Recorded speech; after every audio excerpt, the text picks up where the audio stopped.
what are 2 or 3 of the most notable web reputation systems?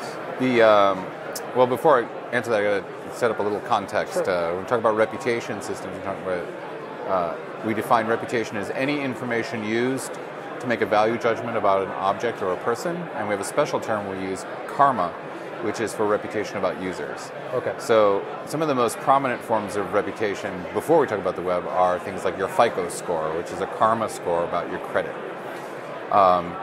Or there's reputation information about who's a friend of yours recommended for a restaurant. Mm-hmm. On the web, there are extensions basically of those forms. The obvious and public ones are things like Amazon, which has ratings and reviews of books and objects. And the big one everyone knows is kind of a karma score is eBay, mm-hmm. seller ratings, which actually aren't ratings of sellers at all. They're ratings of transactions that then roll up into the sellers.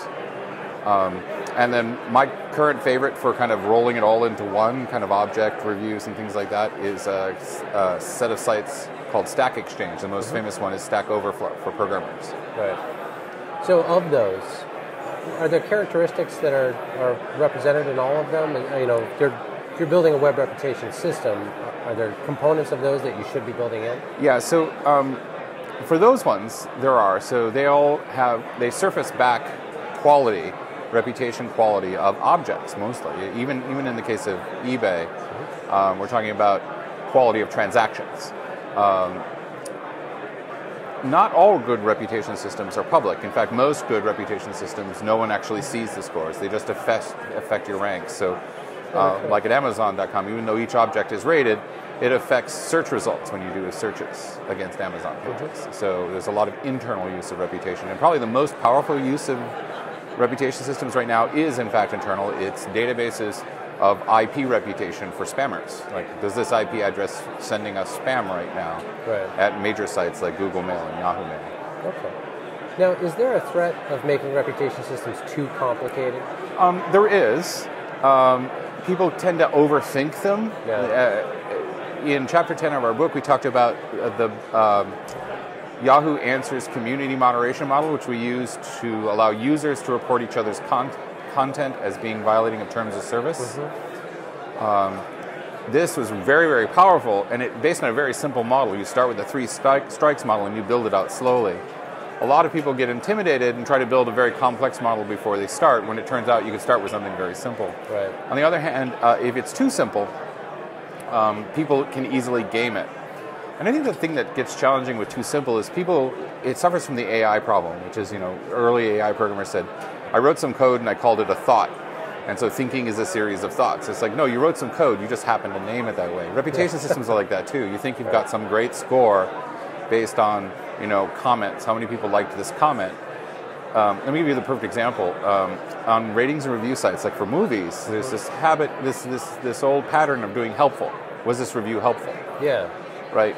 And so we call it helpful, so we think that's what it means. But if you look at any controversial film on any movie site, and you look at the reviews that have the most combined helpful and non-helpful scores, they're in fact the best reviews. Mm. What you'll see is it give you a bias of the audience. So they're using helpful as I agree or disagree. Right.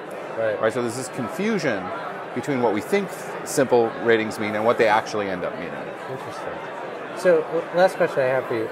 Is there a point where reputation systems reach a critical mass? I'm thinking of something like if people didn't contribute to Amazon's reputation system, it wouldn't be much of a reputation system. Yeah, so that's the key point about critical mass. For many systems, you need a critical mass. So if you were to start up a new products review site today, for example, and build reputation models around that, you've got a real problem with the bootstrap. And some people have tried that and failed miserably. And the best way to do it is to get someone else's ratings and leverage on top of it. Right. On the other hand, sometimes the context allows for a much smaller critical mass. So like on Facebook is a reputation system. It was kind of on my list of possible ones to mention at the beginning.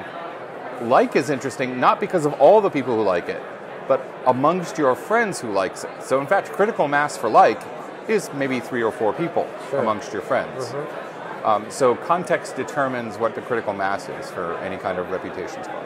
Interesting. Well, thanks very much for being with us. Appreciate it.